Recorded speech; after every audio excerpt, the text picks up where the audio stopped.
অলপমান পানীৰ বিতৰণটো অকণমান স্থগিত কৰিব কৈছোঁ।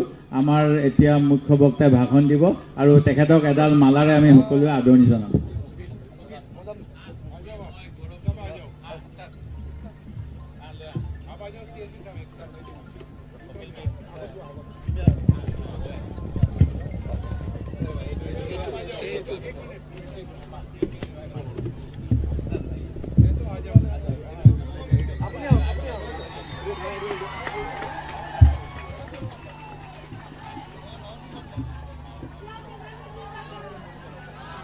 जोर के हड़ताली, जोर के हड़ताली, जोर के हड़ताली, जोर के हड़ताली।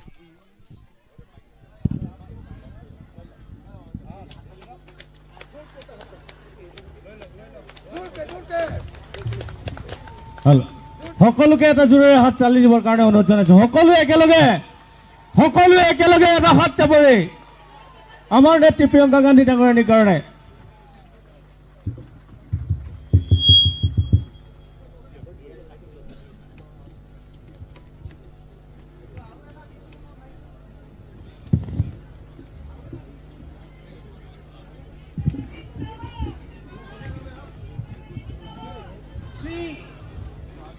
जितेंद्र सिंह जी,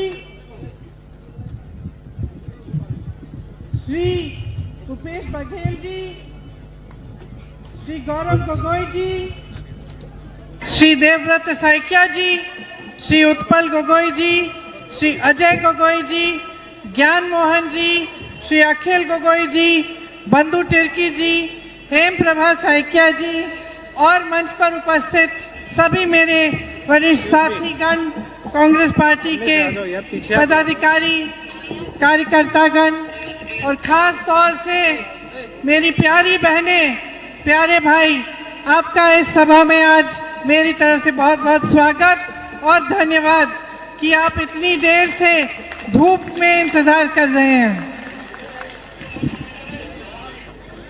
देखिए, मैं दिल्ली से आती हूं।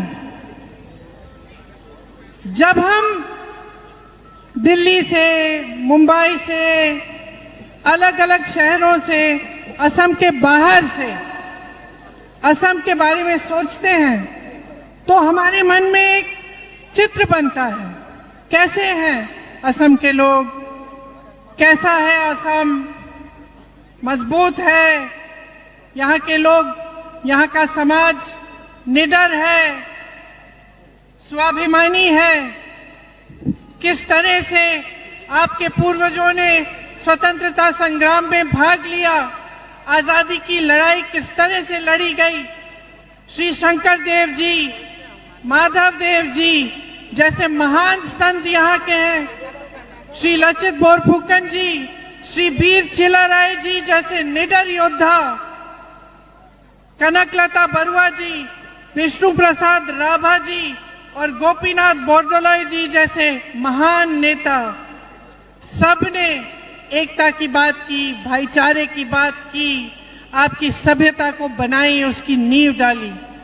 तो हम जब बाहर से देखते हैं और आसाम के बारे में मन में सोचते हैं तो यही चित्र बनता है कि ये लहलहाते खेत, आपके चाय के बागान, जिसकी चाय पूरे विश्व में मशहूर है।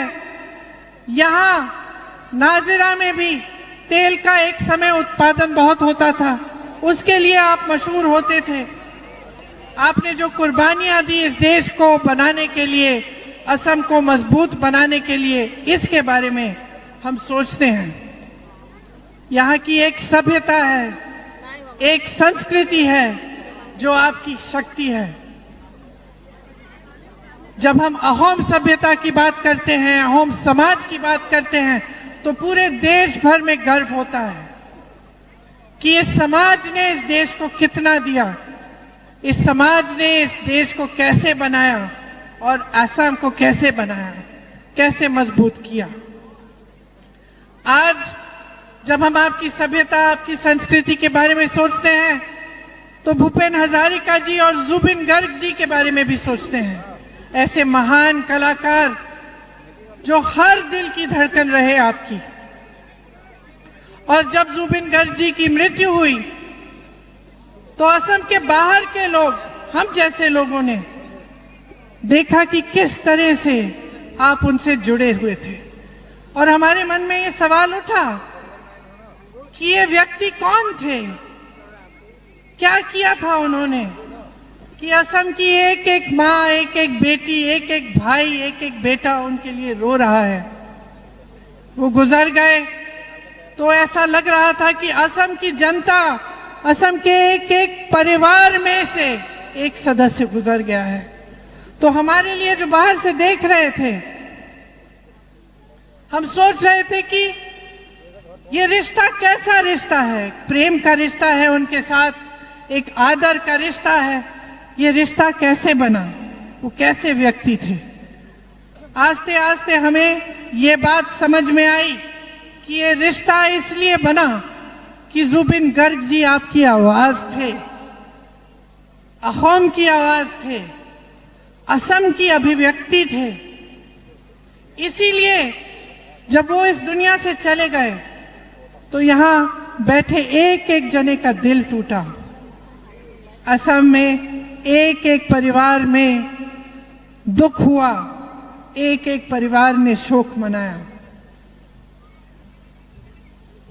तो एक राजनीतिक तौर से हम अगर देखें तो हमें सबसे पहली समझ ये होनी चाहिए, हम सब नेता हैं, हमें सबसे पहले ये समझ होनी चाहिए कि ये जो आपकी संस्कृति है, ये जो आपकी अभिव्यक्ति है, ये जो आपकी आवाज है, इसको जगह चाहिए, इसे और शक्ति देना चाहिए, इसे और मजबूत बनाना चाहिए। जिस तरह से जुबिन जी ने रास्ता दिखाया, उस रास्ते का राजनीतिकरण नहीं होना चाहिए, उस रास्ते की सुनवाई होनी चाहिए। हमें देखना है, हमें समझना है कि उस रास्ते पे चलने वाले जितने भी अहम की जनता है, उसके लिए हम कैसे एक बेहतर आसाम बना पाए, ये हमें समझने की बहुत जरूरत है। यहां मेरी तमाम बहनें बैठी हुई हैं। मैं संसद की सदस्य हूं, पार्लियामेंट में मेरी सीट है, वो सीट केरल में वायनाड है, और वायनाड में भी यहां की तरह चाय के बागान हैं। और मैं जब भी मिलती हूं वहां की महिलाओं से जो चाय के बागान में काम करती हूं, और जब मेरा हाथ पकड़ती हैं तो सबसे पहले मुझे एहसास होता है कि हाथों पे इतने छाले हैं। चाय चुन चुन के सालों से ये काम करके आपके हाथों पे छाले बन गए हैं, आपके हाथ कठोर बन गए हैं। जब मैं यहाँ आई थी कुछ सालों पहले तो मैं यहाँ के चाय के बागान की महिलाओं से मिली, और आप सबने मुझे क्या बताया? आपने बताया कि आपका वेतन बहुत कम है। उस समय भाजपा ये वादा कर रही थी कि 300, शायद 350 का वेतन देगी, वहीं के लगभग था। आज मैं इतने सालों बाद जब पूछती हूं कि क्या आपका वेतन बढ़ाया गया, तो बहुत कम बढ़ाया गया। आज भी आप लगभग उतने ही वेतन पर काम कर रहे हैं, आज भी आपकी वही समस्याएं हैं, आप उसी तरह से संघर्ष कर रही हैं जिस तरह से उस समय आप संघर्ष करती थी। यहाँ के तमाम ट्राइब्स हैं, आदिवासी हैं, जिनको एसटी का दर्जा देने की बात हर राजनीतिक दल आपके सामने चुनाव के समय करता है कि नहीं करता है? करता है कि नहीं करता है? करता है ना। देखिए 5 सालों से इनकी सरकार रही है, क्या इन्होंने ये दर्जा दिया? नहीं दिया। इन्होंने ये दर्जा इसलिए नहीं दिया क्योंकि देना नहीं चाहते, इनकी नीयत है ही नहीं।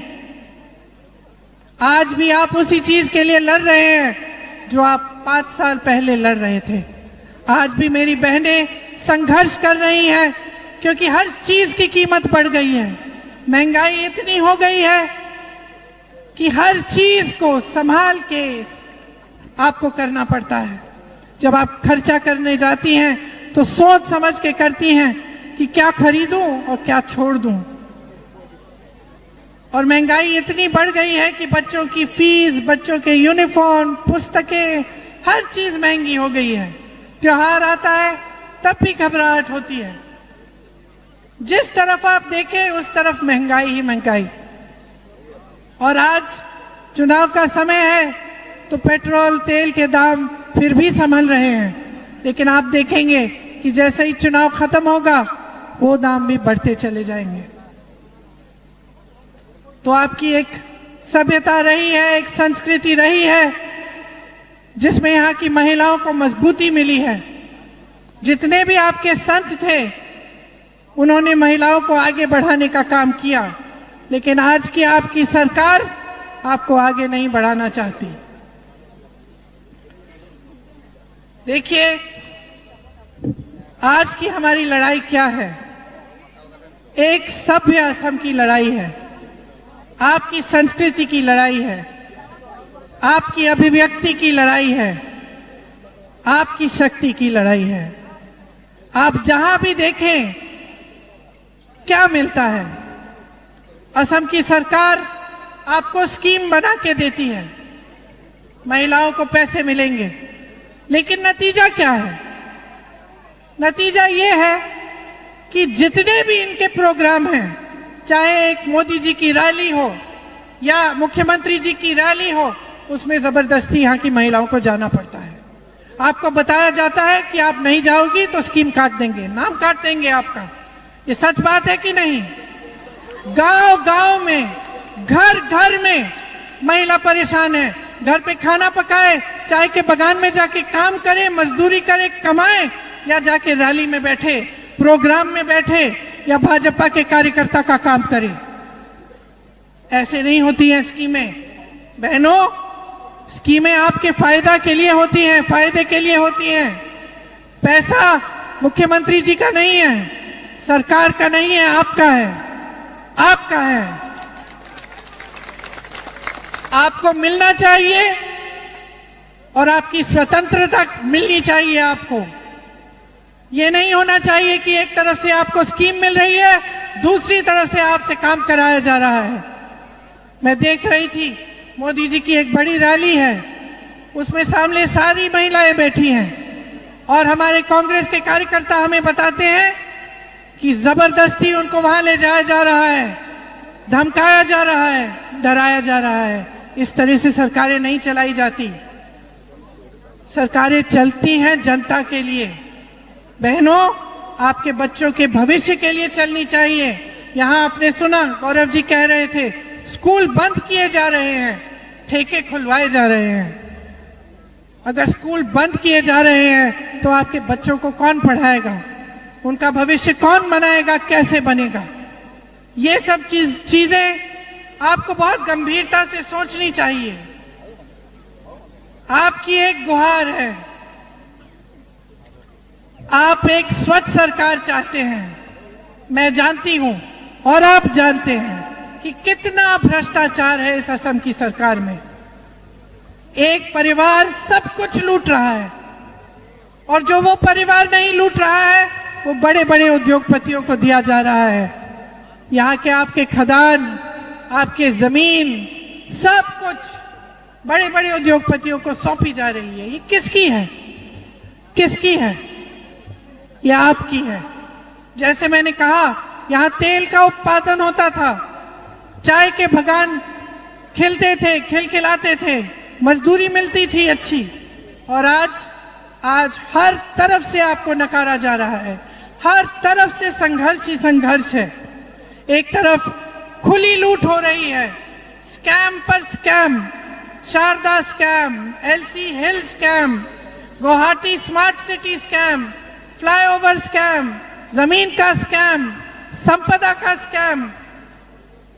दूसरी तरफ चाहे कोयला हो, लकड़ी हो, पत्थर हो, बालू हो, हर जगह माफिया है, हर जगह सिंडिकेट है और हर जगह टैक्स भरना पड़ रहा है आम जनता को। कोई छोटा सा अपना बिजनेस कर रहा हो, कोई छोटा सा कारोबार शुरू करना चाहता है, उसको सिंडिकेट को पहले खुश करना है, उसके बाद अपना पेट भरना है। ये है आज स्थिति असम की, और इस स्थिति को अगर आप नहीं बदलेंगे तो कौन बदलेगा? आप बताइए मेरी बहनें, आप अपने बच्चों के लिए एक मजबूत भविष्य चाहती हैं कि नहीं? हर मां चाहती है, हर मां चाहती है कि बच्चे सुरक्षित हो, कि बच्चों का कहीं अच्छी कहीं नौकरी लग जाए, कमा ले, पेट भर ले, अपने परिवार की अच्छी तरह से देखभाल कर ले। लेकिन आज आपके बच्चों को ये मौका असम में नहीं मिल रहा है। रोजगार घट रहे हैं, महंगाई बढ़ रही है, जिस तरफ आप देखें संकट ही संकट है। और आपके मुख्यमंत्री सिर्फ भ्रष्टाचार में मग्न हैं। आपको स्कीमें भी देते हैं तो उसके बजाय उसके बदले में आपसे आपकी मजदूरी लेते हैं। कहते हैं कि जाइए रैली में बैठिए, जाइए प्रोग्राम में बैठिए, ताली बजाइए, वाह वाह करिए, तभी आपको स्कीम मिलेगी।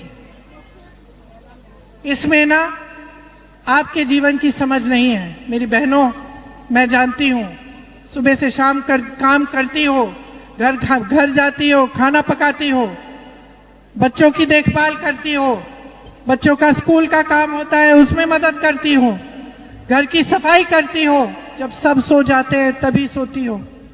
ये समय कहाँ है आपके पास कि आप किसी की रैली में जाके बैठे, किसी के प्रोग्राम में जबरदस्ती बैठे? कहाँ है ये समय आपके पास? ये आपका कीमती समय है जो आपको निकालना पड़ता है जबरदस्ती, इस डर में, इस भय में कि आपको फिर स्कीम नहीं मिलेगी। तो चाहे मोदी जी हैं, चाहे हेमंत बिस्वा शर्मा जी हैं, दोनों सिर्फ अपना स्वार्थ साध रहे हैं। सिर्फ आपके लिए तब काम करते हैं जब उसमें उनका कुछ फायदा दिखता है, और दोनों चाहते हैं कि डराकर धमकाकर इस देश की जनता पर राज करें। यह इस देश की परंपरा नहीं रही है। आजादी की लड़ाई थी, आपकी स्वतंत्रता की लड़ाई थी। डर और भय के लिए लड़ नहीं रहे थे हम, उसके खिलाफ लड़ रहे थे, और आज भी यही हमारी लड़ाई है। आज भी हम चाहते हैं कि असम में एक ऐसी सरकार बने जो आपको डराए नहीं, आपको धमकाए नहीं, आपसे स्वार्थ नहीं साधे, आपकी सेवा करे, आपके लिए ईमानदारी से काम करे, आपकी संस्कृति, आपकी सभ्यता को आगे बढ़ाए और मजबूत बनाए। इन्होंने डबल इंजन की सरकार कहा था कि नहीं? पिछले चुनाव में मोदी जी आते थे, कहते थे हम डबल इंजन की सरकार चलाएंगे, लेकिन इन्होंने डबल गुलामी की सरकार चलाई है। मोदी जी अमेरिका के गुलाम बन गए हैं, और उनकी नीतियों की वजह से आज पूरा देश संकट में है, और हेमंतो जी मोदी जी के गुलाम हैं। और ऊपर से ये चाहते हैं कि ये डबल गुलामी की सरकार इस असम के सुंदर प्रदेश और स्वाभिमानी प्रदेश की जनता को गुलाम बना दे, दबा कर रखे। आप सर उठाओ अपना, सीना तानो अपना, और मन बनाओ कि जो नई सरकार आएगी उसके साथ एक नया असम आएगा, आपका असम, वो असम जो जुबिन गर्ग जी का सपना था, वो असम जो आपके दिलों में है, वो असम जो आप सबका सपना है, जिसमें आपके बच्चों का भविष्य उज्जवल बने, जिसमें ये भ्रष्टाचार बंद हो, जिसमें आपके बच्चे स्वाभिमान से खड़े होकर कह सके हम असम के हैं, हमने ये प्रदेश बनाया है, हमें रोजगार असम में मिलता है, जिसमें आपकी हमारी बहनें खड़ी होकर ये कह सके कि हाँ कोई हमें पूछ रहा है, अपने प्रदेश में हम सुरक्षित हैं, हमें रोजगार मिलता है, हमें सही वेतन मिलता है। तो अगर आप एक ऐसा असम चाहते हैं तो आप कांग्रेस की सरकार चुनिए। हमारी कुछ गारंटी है। हमारी पहली गारंटी है कि महिलाओं के लिए, आपके व्यवसाय के लिए, मतलब आप अगर कोई छोटा काम बिजनेस शुरू करना चाहती हैं, आपको 50,000 रुपए दिए जाएंगे। जो भी स्कीम हम लाएंगे महिलाओं के लिए, उसका सीधा कैश का ट्रांसफर महिलाओं के खाते में, बैंक के खाते में जाएगा। 25 लाख तक आपको स्वास्थ्य बीमा मिलेगा।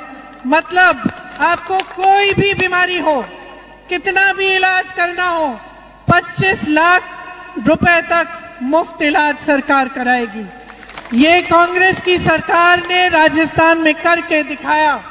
आप राजस्थान में पूछिए, दवाई, इलाज, कैंसर का इलाज, हार्ट की सर्जरी, सारा मुफ्त मिल रहा था 25 लाख तक। इसका मतलब है कि जब कोई बीमार पड़ता है, घर में कोई बीमारी होती है, तो घबराने की जरूरत नहीं है, सरकार मदद देगी, क्योंकि आपके पैसे हैं, सरकार समझती है और सरकार आपके हाथों में वो पैसे वापस डालेगी। कांग्रेस की सरकार चाहती है कि जुबिन गर्ग जी को न्याय मिले। 100 दिन के अंदर अंदर हमारी सरकार जैसे बनेगी, हम 100 दिन के अंदर अंदर उनको न्याय दिलवाएंगे। आज तमाम स्थानीय भूमिपुत्रों को टेम्परेरी पट्टा मिला है। हम टेम्परेरी से परमानेंट पट्टा देंगे 10 लाख स्थानीय भूमिपुत्रों को। और प्रदेश के जितने भी बुजुर्ग भाई बहन हैं, उनको हर महीने 1250 रुपए की सहायता दिलवाई जाएगी। देखिए, जब भ्रष्टाचार होता है तो हम सब भ्रष्टाचार की बात करते हैं। और एक चीज है, आपको भी समझ होगी, आपके ही इलाके में जब आप देखते हो कि अचानक नेता के पास बहुत पैसे हो गए हैं, जमीन खरीद रहा है, बड़ा घर बन रहा है, बड़ी बड़ी गाड़ी लेके चल रहा है, ठीक है, आप सोचते हो कि भ्रष्ट है। लेकिन इस भ्रष्टाचार का असर आपके जीवन पर क्या है, कभी आपने सोचा है? सिर्फ ये बात नहीं है कि एक आदमी, एक नेता फूल रहा है, फल रहा है, खूब बड़ा बन रहा है, उसके महल बंगले बन रहे हैं, उसकी गाड़ियां बन रही हैं, उसके बड़े बड़े उद्योग लग रहे हैं, जमीन बटोर रहा है। ये तो एक बात है। सबसे बड़ी बात क्या होती है भ्रष्टाचार से? सबसे बड़ी बात यह होती है कि आपका पैसा छीना जाता है। आपका पैसा मतलब जो सरकार का पैसा आपके हाथों में होना चाहिए, जो आपका है, आपकी स्कीमों के लिए, आपको आगे बढ़ाने के लिए, आपके जो सरकारी विद्यालय हैं उसमें डालने के लिए, आपके नौजवान बच्चों के लिए कॉलेज, यूनिवर्सिटी बनाने के लिए, आपके अस्पतालों को बनाने के लिए, आपकी सड़कों को बनाने के लिए, आपके नलकों को बनाने के लिए, ये सब आपका पैसा होता है। सरकार की पूंजी होती है कि आपके लिए इस्तेमाल किया जाए। तो जब आप देखते हैं कि आपका मुख्यमंत्री, उनका परिवार इतना भ्रष्ट हो गया है, हद से ज्यादा, तो आपको सबसे पहले ये बात समझ में आनी चाहिए कि ये आपका पैसा है जिससे ये महल बन रहे हैं, ये आपका पैसा है जिससे ये जमीन बटोरी जा रही है, ये आपके उद्योग हैं जो बड़े बड़े उद्योगपतियों को दी जा रही है मुफ्त में, ये आपकी सड़कें हैं, आपकी पाठशालाएं हैं, ये आपके स्वास्थ्य की इमारतें हैं जो नहीं बन रही हैं क्योंकि इनके महल बन रहे हैं, क्योंकि इनके परिवार फूल रहे हैं, फल रहे हैं। तो अब चुनाव आ रहा है 9 तारीख को, आप क्या करेंगे बताइए?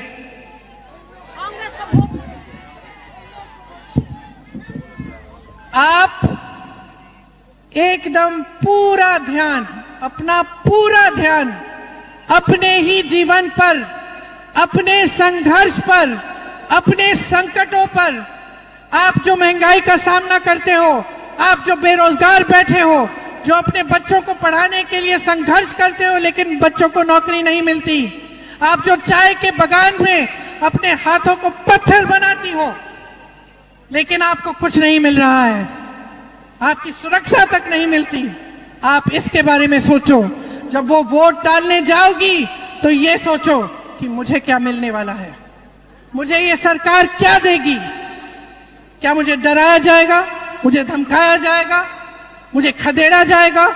मुझे घसीटा जाएगा रैलियों में, राजनीतिक प्रोग्रामों में, या मुझे स्वतंत्रता मिलेगी, या मेरे बच्चों का भविष्य बनेगा, या मुझे गौरव गोगोई जी, देवव्रत साइकिया जी जैसे नेता मिलेंगे जो ईमानदारी से मेरे लिए काम करेंगे, या भ्रष्ट नेता मिलेंगे भाजपा के नेताओं की तरह जो सिर्फ अपना स्वार्थ साधेंगे और मुझे छोड़ देंगे।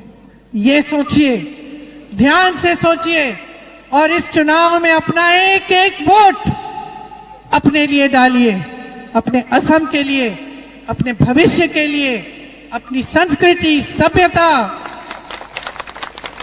अपनी शक्ति के लिए। और गर्व होगा आपको कि आपने अपना वोट सही जगह डाला, कि आपको एक ऐसी सरकार मिली जिसने आपके लिए सब कुछ कर डाला और आप ही को सबसे पहले आगे बढ़ाया। आपने मेरी बातें बहुत ध्यान से सुनी है, इसके लिए आपका बहुत बहुत धन्यवाद। मुझे आगे भी मीटिंग में जाना है और मैं जानती हूं कि आपने बहुत इंतजार किया, इसके लिए मैं आपकी बहुत बहुत आभारी हूं। जय हिंद।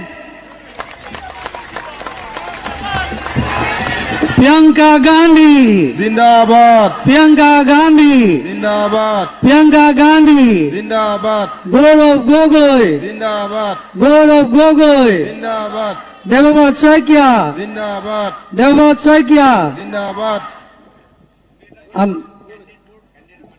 আমি সকলো প্ৰাৰ্থী, আমাৰ ভাৰতীয় জাতীয় কংগ্ৰেছ দলৰ প্ৰাৰ্থী, আমি মঞ্চৰ সন্মুখলৈ আমন্ত্ৰণ জনাইছো। আৰু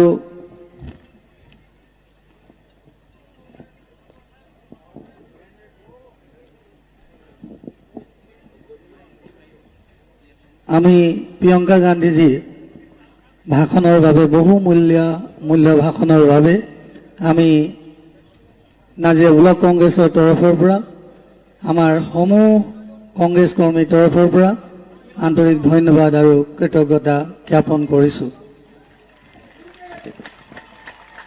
কংগ্ৰেছ পাৰ্টি, কংগ্ৰেছ পাৰ্টি। এতিয়া আমি আজি অনুষ্ঠান আমি ৰাষ্ট্ৰীয় সংগীতেৰে সামৰিব বিচাৰিছোঁ। সকলোকে থিয় হৈ ৰাষ্ট্ৰীয় সংগীত গাবলৈ অনুৰোধ জনাইছোঁ। জন গণ মন অধিনায়ক জয় হে ভাৰত ভাগ্য বিধাতা, पंजाब सिंध गुजरात मराठा द्राविड़ उत्कल बंगा, विंध्य हिमाचल यमुना गंगा उच्चल जलधि तरंग, तब शुभ नामे जागे तब शुभ आशीष मागे, गाहे तब जय गाथा जनगण मंगलदायक जय हे भारत भाग्य विधाता, जय हे जय हे जय हे जय जय जय जय हे। আমি সকলোকে ধন্যবাদ, কৃতজ্ঞতা, শ্ৰদ্ধা জ্ঞাপন কৰি আজি এই সভা ইমানতে সামৰণি মাৰিছো বুলি ঘোষণা কৰিছো।